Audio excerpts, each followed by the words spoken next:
এই সম্পর্কে আলোচনা হবে। আল্লাহর তৌফিক দান করেন। ওয়া মা তৌফিক ইল্লা বিল্লাহ। ইনশাআল্লাহ তাআলা আহলে বায়াতের ব্যাপারে মহান আমার আল্লাহ রাব্বুল আলামিন কোরআন কারীমের ভিতরে বিভিন্ন জায়গায় আল্লাহ তাআলা ঘোষণা করে দিয়েছেন। এখানে আল্লাহ রাব্বুল আলামিন যে কথা বলে দিয়েছেন, আহলে বায়াতের পৃথিবীর ভিতরে যতগুলো নবী আগমন করেছে সমস্ত নবীদের সর্দার ছিলেন নবীকুল শিরোমণি দুজাহানের বাদশা সৈয়দুল মুরসালিন শাফিউল মুজরিমিন রাহমাতুল লিল আলামিন সুবায়ে কায়নাত আহমদ মুজতবা মুহাম্মদ মুস্তাফা রাশিদ আরাবি মুহাম্মদুর রাসূলুল্লাহ সাল্লাল্লাহু আলাইহি ওয়াসাল্লাম ছিলেন সমস্ত নবীদের সর্দার। সুবহানাল্লাহ। তেমনি ভাবে যত নবীদের আহার্য পরিবার ছিল তার ভিতরে আপনার আমার নবী মুহাম্মদুর রাসূলুল্লাহ সাল্লাল্লাহু আলাইহি ওয়াসাল্লামের পরিবার সমস্ত নবীদের চাইতে সবচাইতে পবিত্র ছিল, সবচাইতে বেশি সম্মানিত। সুবহানাল্লাহ। শুধু তাই না, সমস্ত নবীদের যে মাতা পিতা ছিল বা মা বাবা ছিল তার ভিতরে আমার নবীর মা বাবা সমস্ত নবীদের মা বাবার চাইতে উত্তম ছিল। সুবহানাল্লাহ। কিন্তু ব্যতিক্রমে ছিল যে সমস্ত নবীদের মা বাবা নবী ছিলেন তাদের কথা ভিন্ন, তাদের কথা স্বতন্ত্র, তারা ছিল আরেকটু ঊর্ধ্বগত। যে সমস্ত নবীদের মা বাবা নবী ছিলেন, যেমন নাকি আপনি ইসমাঈল আলাইহিস সালামের নবী ছিলেন, বাবা ছিলেন ইব্রাহিম আলাইহিস সালাম, ইয়াকুব আলাইহিস সালামের আপনার বাবা ছিলেন ইসহাক আলাইহিস সালাম, যেমনি ভাবে হারুন কি বলেন ইউসুফ আলাইহিস সালামের বাবা ছিলেন ইয়াকুব আলাইহিস সালাম, তাদের সম্মান আল্লাহ তাআলা এটা আরো ব্যতিক্রম অন্যরকম। ওই নবীদের মা বাবা ব্যতীত যত নবীদের মা বাবা ছিল তারা নবী ছিলেন না, তাদের চাইতে আমার নবীর মা বাবা ছিলেন সবচাইতে উত্তম। সুবহানাল্লাহ। ঠিক তদ্রূপভাবে যত নবীদের আপনার অনুসারী ছিল, উম্মত ছিল, সমস্ত নবীদের উম্মতের চাইতে আমার নবীদের উম্মত সবচাইতে বেশি মর্যাদা এবং শ্রেষ্ঠত্ব তার অধিকার করে দেওয়া হয়েছে। সুবহানাল্লাহ। ঠিক তদ্রূপভাবে যে নবীর শান এবং মান আল্লাহ নিজে বর্ণনা করে দিয়েছেন বিভিন্ন জায়গায়, সেই নবীর পরিবারের ব্যাপারে আল্লাহ তাআলা ঘোষণা করলেন এবং এই নবীর ব্যাপারে পরিবার কি আপনি আহলে বায়াত মুহাম্মদ সাল্লাল্লাহু আলাইহি ওয়াসাল্লামের চাদরে আবৃত্তি করে বিভিন্ন জায়গায় বিভিন্ন বর্ণনা আসছে।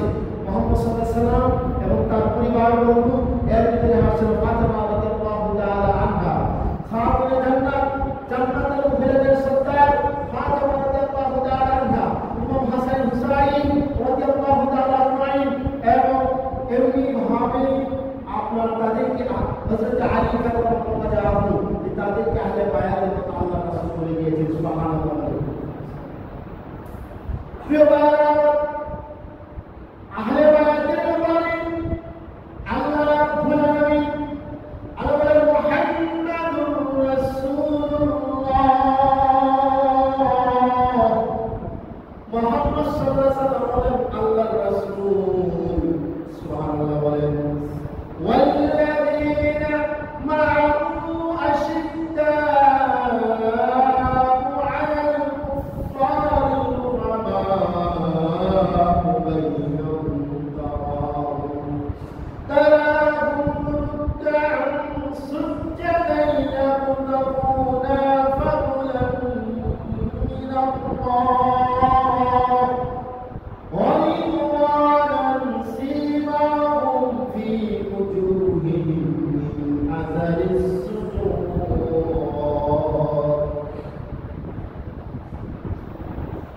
الله تعالى محمد صلى الله عليه وسلم رسول الله قال جاءت الصحابيরা তারা কাফেরদের বিরুদ্ধে মুহাম্মদ এবং আল্লাহর সাহাবীরা কাফেরদের বিরুদ্ধে ছিলেন কঠোর যুদ্ধ চালানকারী, আর তারা একে অপরের ভিতরে ছিলেন সহমর্মী। সাহাবায়ে কেরাম একে অপরের ভিতরে ছিলেন সহমর্মীর অধিকারী। সুবহানাল্লাহ। বলেন প্রিয় ভাইরা, তাদেরকে গোপনে দেখতে পাবে যারা মুখ অবস্থায়, তারা সাদা অবস্থায়, তারা মহান আল্লাহ সন্তুষ্টকারী, তাদের দিনকারী খোদাবৃত্তি শ্রদ্ধার চিহ্ন লাবণ্য তাদের মুখমণ্ডলে কাটবি শ্রদ্ধার চিহ্ন লাবণ্য চেহারা তাদের ভিতরে ফুটে উঠবে। করবে, তুমি তাদেরকে দেখতে পাবে। প্রিয় ভাইরা আমার, এই ব্যাপারে দয়াল নবীজি মায়া নবীজি বললেন, মহান আল্লাহ নবীর পরিবার সদস্যদের ব্যাপারে আল্লাহ নবী বললেন, হে আমার পরিবারের সদস্যগণ, আল্লাহ পাকের কেবল ইচ্ছা একটাই যে তিনি তোমাদের হাতে আপনাদের অপছন্দনীয় যাবতীয় সবার কার্যকলাপ করে দেবেন। আল্লাহ নবী পরিবারদের ব্যাপারে বলছেন, আমার পরিবার নাফাকি সমস্ত অশ্লীলতা বেহায়াপনা থেকে উপকৃত। বা আমার আহলে বায়াতের ব্যাপারে শুধু তাই নয়, নবীর মদিনা যত নবীদের শহর ছিল সবচাইতে মসজিদে নববীর শহর, নবীর শহর যেটাকে ছিল সেই শহর ছিল সবচেয়ে উত্তম শহর। শুধু তাই নয়, আশা মহল্লায় আশা আজিম থেকে আমার নবীর রওজা মুবারকটা ছিল সবচেয়ে দামি এবং সবচেয়ে উত্তম। সুবহানাল্লাহ। আহলে বায়াতের ব্যাপারে আল্লাহ রাসূল বলেছেন, যে ব্যক্তি নাকি আহলে বায়াতের বিরুদ্ধাচরণ করলো, সে আমি রাসূলের বিরুদ্ধাচরণ করলো। আর আমি রাসূলের বিরুদ্ধাচরণ করা মানে আল্লাহর সাথে বিরুদ্ধাচরণ করা। যে ব্যক্তি নাকি আহলে বায়াতের ব্যাপারে আহলে বায়াতের অসন্তুষ্ট করলো, হিংসা করলো, বিদ্বেষ করলো, সেজন্য আমি নবীর সাথে হিংসা করলো, বিদ্বেষ করলো। আর আমি নবীর সাথে হিংসা বিদ্বেষ করা মানে হলো আল্লাহ তাআলার সাথে হিংসা বিদ্বেষ করা। নাউযুবিল্লাহ। তাহলে ইমাম হাসান হুসাইন আল্লাহ রাসূল মহব্বত করতেন, বেশি আদর করতেন, ভালোবাসতেন, চুমু দিতেন এবং খাতুনে জান্নাত ফাতেমা রাদিয়াল্লাহু তাআলা আনহাকে আল্লাহ রাসূল এত আদর করতেন, এত ভালোবাসতেন, এত মহব্বত করতেন। যদি কেউ ফাতেমাকে কষ্ট দিত, কষ্ট দিলে আল্লাহ রাসূল নিজে কষ্ট পেতেন। সুবহানাল্লাহ।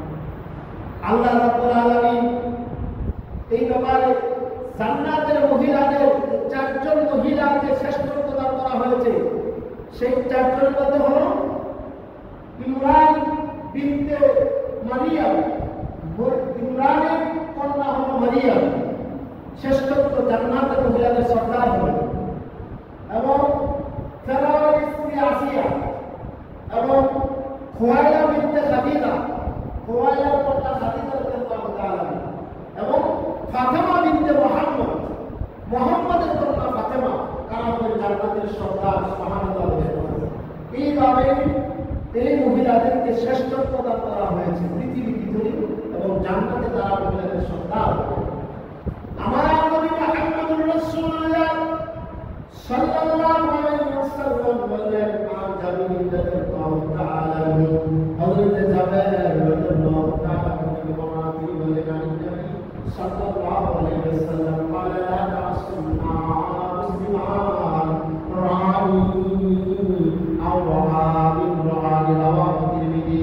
হযরত জাবের রাদিয়াল্লাহু তাআলা বলেন, রাসূল আরবি সাল্লাল্লাহু আলাইহি ওয়াসাল্লাম বলেন, যে ব্যক্তি নাকি আমি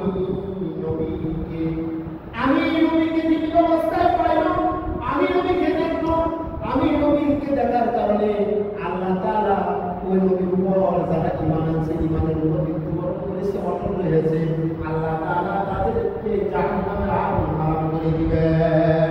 লা তামাসসুনা লা মুসলিমান, কোন মুসলমানকে সে জাহান্নামের আগুন স্পর্শ করবে না। আমার ঠিক তদ্রূপভাবে আমি নবীকে দেখার তারা দেখছে সাহাবায়ে কেরাম, এই সাহাবায়ে কেরামের পরে সাহাবায়ে কেরামকে যারা দেখছে, দেখার পরে তারা মৃত্যুবরণ করলো। ভাইরা আমার, ঈমান আছে, তাদের প্রবল হয়ে আছে, তাদের জাহান্নামের আগুন মুসলমানদেরকে স্পর্শ করবে না। সুবহানাল্লাহ। বলেন প্রিয় ভাইরা আমার, আর ইমরান ইবনে হুসাইন রাদিয়াল্লাহু তাআলা আনহু قال رسول الله صلى الله عليه وسلم خير أمتي قال ثم الذين يلونهم ثم الذين يلونهم। হযরত দয়াল নবী বারবার মুহাম্মদ সাল্লাল্লাহু আলাইহি ওয়াসাল্লাম বলেছেন, আমার যুগটা হলো সবচেয়ে উত্তম যুগ। সুবহানাল্লাহ। বলেন আমার যুগের পরে এর পরবর্তী যুগ হলো সবচেয়ে উত্তম যুগ, অর্থাৎ সাহাবায়ে কেরামের যুগ।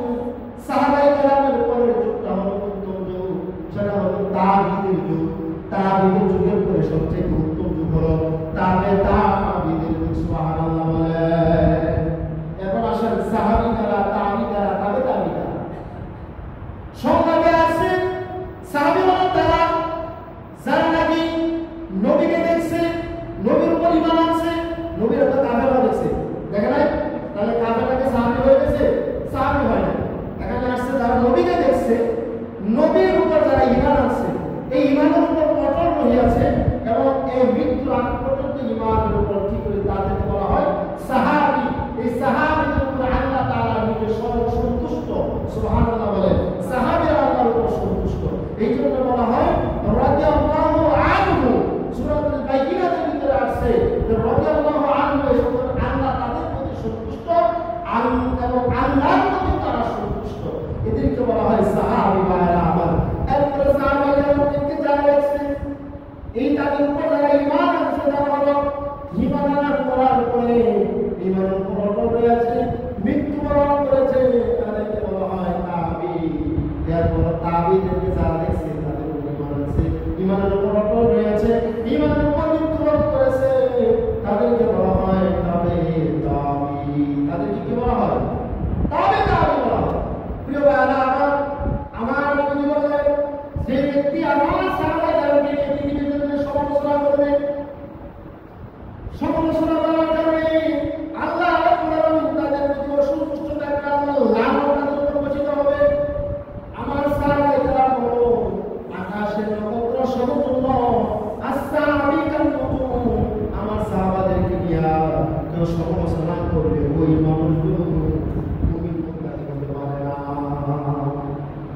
এখন বিভিন্ন দল আছে, আকীদাগত সমস্যা, সাহাবায়ে কেরামকে নিয়ে সমালোচনা করে ওসমান রাদিয়াল্লাহু তাআলা খেলাফতের অযোগ্য ছিলেন, কলমা মানুষ দিলেন। এমনি ভাবে অনেক সাহাবায়ে কেরামকে নিয়ে, মুআবিয়া রাদিয়াল্লাহু তাআলাকে নিয়ে আপনার এবার ঘটনাগুলো, কারবালার ঘটনার মধ্যে মুআবিয়াকে পৃষ্ঠপোষণ করা হয়। এটা কোন অবস্থাতেই মুআবিয়াকে পৃষ্ঠপোষণ করা যাবে না। সাহাবায়ে কেরামের ব্যাপারে আল্লাহ সন্তুষ্ট, নবী সন্তুষ্ট, তাহলে আপনার আমার সেখানে বিরোধিতা করার প্রশ্নই আসলে তাদের ত্রুটি আপনি ধরতে পারবেন না। প্রিয় ভাইরা, আব্দুল্লাহ ইবনে মুগাফফার রাদিয়াল্লাহু তাআলা আনহু একজন সাহাবী বর্ণনা করলেন, আল্লাহ আল্লাহ ফি আসহাবি। যে ব্যক্তি নাকি আল্লাহ রাব্বুল আলামিনের অর্থাৎ মহব্বত করলো, সেজন্য একইভাবেই বলা হয়েছে যে ব্যক্তি বলল আল্লাহ আল্লাহ আসহাবি আসহাবি, যে ব্যক্তি আমি নবীকে মহব্বত করলো, সেজন্য আল্লাহকে মহব্বত করলো। সুবহানাল্লাহ। যে ব্যক্তি এরপরে আমি নবীর পরে আমার সাহাবায়ে কেরামকে যারা মহব্বত করলো, সেজন্য আমি নবীকে মহব্বত করলাম। আমি নবীকে মহব্বত করার কারণে আল্লাহ তাআলাকে স্বয়ং মহব্বত করা হলো। সুবহানাল্লাহ। আর যারা নাকি আমার সাহাবায়ে কেরামের শত্রুতা করলো, হিংসা বিদ্বেষ করলো, বিরোধিতা করলো, সেজন্য আমি নবীর হিংসা করলো, বিরোধিতা করলো এবং আল্লাহর সাথে হিংসা করলো, বিরোধিতা করলো। তেমনি ভাবে সমস্ত নবীদের আকীদা ঠিক রাখতে হবে যে নবীদের সাহাবায়ে কেরামকে আপনার কখনোই সমালোচনা করা যাবে না, কখনোই তাদের আপনার বিরোধিতা করা যাবে না, তাদের সন্তুষ্ট থাকতে হবে। এবার আসেন ভাইরা আমার, আহলে বায়াতের যে বিষয়টা এখানে বলা হয়েছে, আহলে বায়াত, আল্লাহ রাসূল সাল্লাল্লাহু আলাইহি ওয়াসাল্লাম বলেন, আমার ইমাম হাসান আর হুসাইনকে যে ব্যক্তি কষ্ট দিল, আমি নবীকে সেই কষ্ট দিল, আর আমি নবীকে কষ্ট দেওয়ার কারণে আল্লাহকে সে কষ্ট দিল। এই জন্য ইমাম হাসান আর হুসাইনকে আল্লাহ নবী কখনো কষ্ট দেন নাই। যে নবী ইমাম হাসান আর হুসাইনের কপালে ললাটে গালে চুমু দিলেন। সুবহানাল্লাহ বলেন। তাআলা বলেন নবী ফাতেমা রাদিয়াল্লাহু তাআলা আনহা জীবনে বলেছে, আহলে বায়াতের ভিতরে ফাতেমা নবীর কলিজার টুকরা, নবী বেশি মহব্বত করতেন, ফাতেমাকে ভালোবাসতেন। খাদিজা রাদিয়াল্লাহু তাআলা আনহা নবী ছিলেন ফাতেমা। ফাতেমা যখন জন্মগ্রহণ করলো, আরবের একটা সিস্টেম ছিল, একটা নিয়ম ছিল, যদি কোনো সন্তান জন্মগ্রহণ করে ওই সন্তান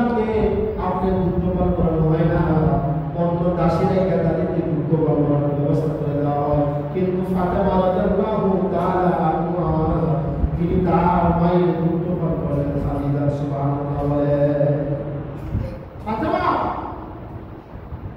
মাঝে মাঝে মার সাথে কাজে সহযোগিতা করতেন। ফাতেমা তখন শিশু অবস্থায় ছিলেন, তখন অন্যান্য শিশুরা খেলাধুলা করতেন, তিনি কখনো খেলাধুলা করতেন না, তিনি ডাইরেক্ট খেলা দেখতেন, লাফালাফি করতেন না। এত নম্র, এত ভদ্র ছিলেন, এত অমায়িক ছিলেন, এত লজ্জিত ছিলেন ফাতেমা রাদিয়াল্লাহু তাআলা, যে মহিলা হলেন জান্নাতের মহিলাদের সরদার। এই সমস্ত মহিলাদের উচিত ফাতেমার আদর্শবান হওয়া, তার অনুসরণ করব। সুবহানাল্লাহ। আহলে বায়াতের ভিতরে, নবীর পরিবারের ভিতরে ফাতেমাকে আল্লাহ নবী এত মহব্বত করতেন, এত মহব্বত করতেন। বায়াত খাদিজা রাদিয়াল্লাহু তাআলা যখন ইন্তিকাল করেন, ফাতেমা জীবনে একটু কষ্ট চলে আসলো। তখন ফাতেমার বয়স 5 বছর বয়স, এরকম সময় খাদিজা ইন্তিকাল করেন। এই সময় মাঝে মাঝে রাসূল দিনের দাওয়াতের কাজের দিকে দৌড়ে দৌড়ে বিভিন্ন জায়গায় দাওয়াত দিতেন। ওই দিক দিয়ে মক্কার চতুর্দিকে মানুষগুলো রাসূলের শত্রু হয়ে গেল দিনের দাওয়াতের কাজ দিতে গিয়া। আগে সমস্ত মানুষগুলো মুহাম্মদ সাল্লাল্লাহু আলাইহি ওয়াসাল্লামকে ভালোবাসতো, মহব্বত করতো। আর এই দিকে খাদিজা ইন্তিকাল করে, রাসূল বেশারি দিকে পড়ে এলেন। ফাতেমাকে মধ্যে আয়েশা তিনি আদর করে ফাতেমাকে ভুলিয়া ফাতেমার কপালে তিনি চুমু দিতেন। বারবার এইভাবে আল্লাহর নবীর কন্যা ফাতেমা জান্নাতের মহিলাদের সরদার, তিনি তাদেরকে বিভিন্নভাবে আদব কায়দা শিক্ষা দিতেন। মাঝে মাঝে পরিবারদেরকে নিয়ে বিভিন্ন রকম ইসলামিক আলোচনা করতেন, কথাবার্তা বলতেন, ইসলামিক হুকুমাতের উপর আলোচনা করতেন। ফাতেমাকে আদর করতেন।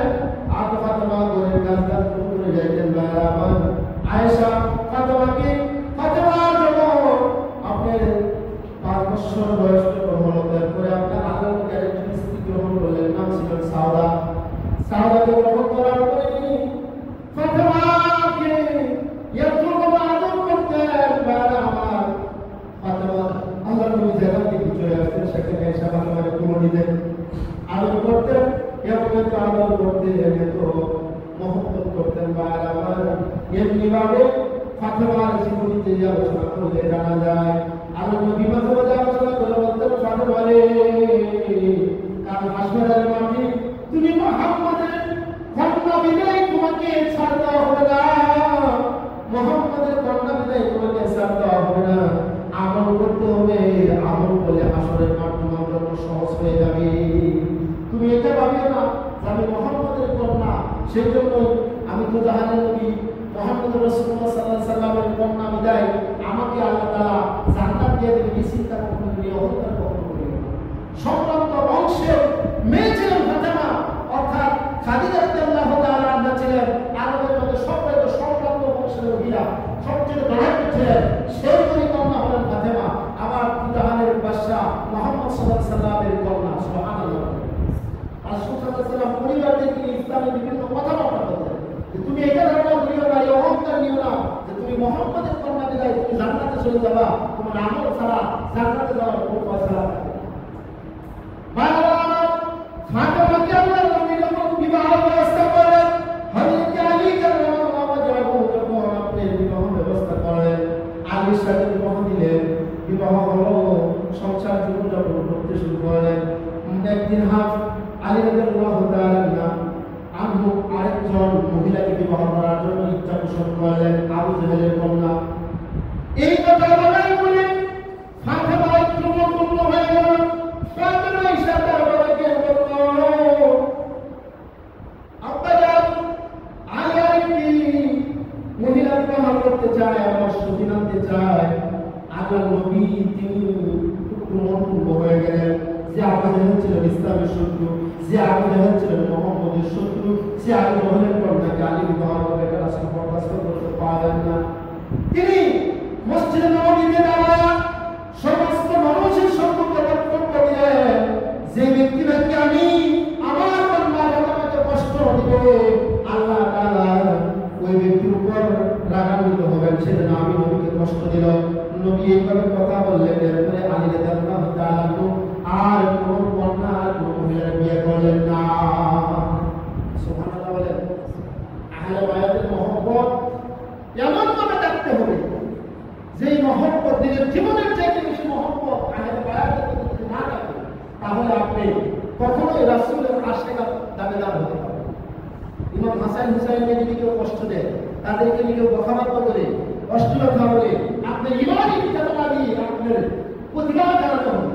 ফাতেমাকে কেউ যদি আপনার কোনো মানুষ যদি ফাতেমার বিপক্ষে যদি কোনো কথা বলে, তাহলে আপনি তার ইমানি জজবা দিয়ে চেতনা দিয়ে আপনি প্রতিবাদ করতে হবে। তাহলে আপনি রাসূলের সত্যিকারের আশিক হতে পারবেন। রাসূলের প্রকৃতপক্ষে আপনার আশিক হলে আল্লাহর আশিক হয়ে যাবেন, আর আল্লাহ তখন আপনার প্রতি সন্তুষ্ট হবে। সুবহানাল্লাহ। ঠিক তদ্রুপ এই পৃথিবীর জমিনে যদি মুহাম্মদ সাল্লাল্লাহু আলাইহি ওয়াসাল্লামকে নিয়ে কটূক্তি করে আর কোন মুসলমানের সন্তান যদি ঘরে বসে থেকে দুধ কলা দেওয়ার চিন্তা বিক্রি করে, তাহলে বোঝা গেল ওই প্রকৃতপক্ষে সে মুসলমান, রাসূলের উম্মত নয়, রাসূলের আশিক নয়, সে শুধু নামদারি রাসূলের আশিক। রাসূলের আশিক সেই হবে যখন রাসূল সম্পর্কে বিপক্ষে যখন কোনো বিজাতি যখন আপনার কটূক্তি করবে, রাসূলকে নিয়ে যখন আপনার কুৎসারণা করবে, তখন ইমানি জজবা দিয়ে রাজপথে আপনার আন্দোলন করতে হবে। এটা হলো মুসলমানদের ইমানি চেতনা। ভাইরা আমার, রাসূলুল্লাহ সাল্লাল্লাহু আলাইহি সাল্লাম বলেছেন, আহলে বায়াতকে যারা মহব্বত করবে, ভালোবাসলো, আমি নবীকে যারা ভালোবাসলো, মহব্বত করবো। ভাইরা আমার, মোট কথা একটাই, আহলে বায়াত সম্পর্কে আপনার ধারণা পোষণ করতে হবে। তাদের জীবনকে পড়ে চোখের পানি চলে আসে। সেই নবী নাকি একদিন হযরত ফাতেমার বয়স তখন 7 বছর এরকম বয়স হবে। দয়াল নবী নামাজ আদায় করতেছিলেন, কাফেররা এমন সময় উঠে পচা ডালগুলি নবীর কাঁধের উপরে দিয়ে গেলেন। এরপর নবী নামাজ সালাম নাই, এরপর নবী এত কষ্ট করে নামাজ আদায় করেন, কাফেররা নবীর গায়ের উপর উঠে ডালগুলি দিয়ে হাসি ঠাট্টা করে টাট্টা বিদ্রোহ শুরু করে দিল। খাতুনে জান্নাত ফাতেমা ছোট অবস্থায় পড়ে আয়েশা বাবার গায়ে থেকে উঠে ডালগুলো সরায়। এই খাতুনে জান্নাত ফাতেমা রাদিয়াল্লাহু তাআলা আনহা উঠে ডালগুলো বাবার গায়ে থেকে সরায়। কাফেররা ওদেরকে টাট্টা বিদ্রোহ করতে থাকে। বারবার এই ফাতেমার জন্য পৃথিবীর যত নারীরা আছে, যত মহিলা আছে, তাদের উচিত হলো মা ফাতেমার আদর্শ, মা ফাতেমার চিন্তা করে তার আদর্শবান হওয়া। নবীর পরিবার, নবীর পরিবারের আদর্শ যে ব্যক্তি তুলে ধরতে পারবে, তার জন্য হলো আপনার জান্নাতের ব্যবস্থা। আল্লাহ রাব্বুল আলামিন ওই করে রহমতের ব্যবস্থা, রহমত আপনার দান করে দেবেন। সুবহানাল্লাহ। প্রিয় ভাইরা আমার, আমাদের ঈমান এবং আমল যে দুটাকে আমাদের মজবুত করতে হবে। বিভিন্ন দল, বিভিন্ন মত, ঈমানের বিভিন্ন পন্থী আছে। মুসলমানদের ভিতরে তেয়াত্তরটা দল হবে। হাসরের কথাটা হবে মুসলমানদের ভিতরে 73 দল হবে। সাহাবায়ে কেরাম বললেন, ইয়া রাসূলুল্লাহ, বনি ইসরাঈল 72 দলে বিভক্ত হয়েছিল। আল্লাহ বলেন, আমার উম্মত 73 দলে বিভক্ত হবে। সাহাবায়ে কেরাম বললেন, ইয়া রাসূলুল্লাহ, ইয়া হাবিবাল্লাহ, এটা কি মুসলমানদের ভিতরে হবে না ইহুদি নাসারা কাফের তাদের ভিতরে হবে? রাসূল বললেন, না, মুসলমানদের ভিতরে 73 দল হবে, 72 দল হবে প্রভ্রষ্ট গুমরাহ, আর একটা দল হবে জান্নাতি। সাহাবায়ে কেরাম বললেন, সে কথা রাসূল বললেন, মা আনা আলাইহি আসহাবি, আমি এবং আমার সাহাবায়ে কেরামদের যারা অনুসরণ করবে, এই দলটা হবে জান্নাতি, এই দলটা হবে নাজাতের। এটি বলা আহলে সুন্নাত ওয়াল জামাতের উপরে। অনেকে দাবি করে আহলে সুন্নাত ওয়াল জামাত, কিন্তু তার আকীদা ঠিক নাই। আকীদা ঠিক নাই বলতে গেলে কেমন ঠিক নাই? নবীর রওজার রওজা হয় না, কবর হয়। কেমন আকীদা? নবীর রওজাকে রওজা বলতে হবে। পৃথিবীতে যত কবর আছে কবর বলবেন, কিন্তু নবীরটা ব্যতীত নবীর জিন্দা নবী মানে না, এই আকীদাগত সমস্যা। নবীকে নূরের নবী মানে না, এই আকীদাগত সমস্যা। এমনি ভাবে নবী সাহাবায়ে কেরামদের দিকে সমালোচনা করে, এই আকীদাগত সমস্যা। প্রিয় ভাইরা আমার, এখন আপনার প্রশ্ন রাখতে পারেন, নবী আমার মতোই মানুষ, কিন্তু আমি মানুষ আর নবী মানুষ একরকম মানুষ। চেহারা স্বভাব বাহ্যিক আচার দৃষ্টিকোণ থেকে মানুষ, কিন্তু নবীর দলতা শান সম্মান তার ছিল ব্যতিক্রম। নবীর উপর অধীনাজিল হয়, আমার উপর অধীনাজিল হয় না। নবীর উপর নবী হাইটে গেলে আকাশ ছায়া দেয়, মেঘ ছায়া দেয়, গাছপালা ছায়া দেয়, সালাম প্রদান করে। আপনি আমি হাইটে গেলে কোন গাছ সালাম দিচ্ছে, কোন গাছ আপনার জন্য জমি করছে, তাহলে কেমন আমার মানুষ করবে? নবীকে আল্লাহ আরশে আজিমে নিয়ে সরাসরি কাছে নিয়ে কথা বলে, আর আপনি আমার কয়েকদিন আপনার আল্লাহ তাআলা আরশে আজিমে নিয়েছে, তাহলে কেমন আপনি আমার মতো মানুষ করবেন? কথা বলতে হলে আপনি চিন্তা বিক্রি করে কথা বলতে হবে, লাগামহীন কথা বলতে হবে। নবীকে অনেকে আপনার মুদ্রা নবী বলে, নাউজুবিল্লাহ বলে। আকীদা ঠিক করতে হবে, আত্মর কাতার কি হবে, উনি হবে, এর ভিতরে রাজা হবে, জাহান্নামে, নাউজুবিল্লাহ বলে। প্রিয় ভাইরা আমার, চিত্তদ্রুপভাবে সাহাবায়ে কেরামকে নিয়ে যারা বিন্দু পরিমাণ সমালোচনা করবে, ত্রুটি ধরবে, তারা আহলে সুন্নাত জামাতের সামনে অনুকরণ করতে পারবে না। তেমনি ভাবে সাহাবায়ে কেরামকে যেমন মুয়াবিয়াকে আপনার নিয়ে সমালোচনা করে এক দল ব্যক্তি, আরেক দল ব্যক্তি আপনার সমালোচনা করে উসমান রাদিয়াল্লাহু তাআলা আনহু কেরামত রচনা করেছিলেন, নাউজুবিল্লাহ। এর ভিতরে যে সমস্যা তাদের ভিতরে আছে, এই এরাই আপনার হলো বাওয়াত্তর বলে ফেতনাদের ভিতরে তারা থাকে, নাউজুবিল্লাহ। অর্থাৎ ইয়ার কাজ আমল করবেন অল্প, আমল আপনার জন্য নাজাতের ব্যবস্থা হবে, যে আমল করা যদি আপনার ইখলাস এবং আকীদা ঠিক রাখেন। বিরাট আমল করলেন, সারা রাত তাহাজ্জুদ করলেন, সারা রাত নফল নামাজ পড়লেন, রোজা রাখলেন, কিন্তু আপনার আকীদা ঠিক নেই, এই আমল আল্লাহর কাছে গ্রহণযোগ্য করা হবে। আকীদা ঠিক, আমল আপনার অল্প করেন, আপনার আমল নাজাতের জন্য ফয়সালা হয়ে যাবে, উসিলা হয়ে যাবে। সেই জন্য ভাইরা আমার, আমরা এগুলো থেকে অথর থাকবো, নবীর পরিবারকে মহব্বত করব। যেখানে কোনো ব্যক্তি যদি আলীকে নিয়ে কটূক্তি করে, ফাতেমাকে নিয়ে কটূক্তি করে, ইমাম হাসান হুসাইনকে নিয়ে যদি কটূক্তি করে, নবীকে নিয়ে যদি কটূক্তি করে, তা আপনার সর্বশক্তিমানের জজবা দিয়া আপনার প্রতিবাদ করতে হবে, এবং আপনার সেটা বলতে হবে যে আপনার নবীর আশায় শুধু ঘরে বসে আশায় দাবিদার করতে হবে না, আপনার কি করতে হবে? ইমানি জজবাদের প্রতিবাদ জানাতে হবে, সর্বোচ্চ শাস্তির আওতায় তাকে আনতে হবে। সেই চিন্তা থেকে নিয়ে আমরা কাজ করতে হবে। সময় সংক্ষিপ্ত আলোচনা দেখে করতে চাচ্ছি না। আজকের আলোচনা ছিল আহলে বায়াত সম্পর্কে। আহলে বায়াত এটাই বলেন, আমি এবং আমার পরিবার, তাদেরকে আমার আলী আছে, ফাতেমা আছে, হাসান হুসাইন, তাদেরকে আহলে বায়াতের আপনাদের অংশীদার সাব্যস্ত করা হয়েছে। তাদেরকে মহব্বত করবেন, তাদেরকে ভালোবাসবেন, তাদের অনুসরণ করবেন, তাহলে আপনারা আমার জীবন হয়ে যাবে। সুবহানাল্লাহ। আল্লাহ তাআলা আমাদেরকে আহলে বায়াতের মহব্বত ভালোবাসা করুন। আমিন। ওয়াফি দাওয়ানা আলহামদুলিল্লাহ। আসসালামু আলাইকুম ওয়া রাহমাতুল্লাহি ওয়া বারাকাতুহু। চার রাকাত সুন্নাত নামাজের নিয়ত করি।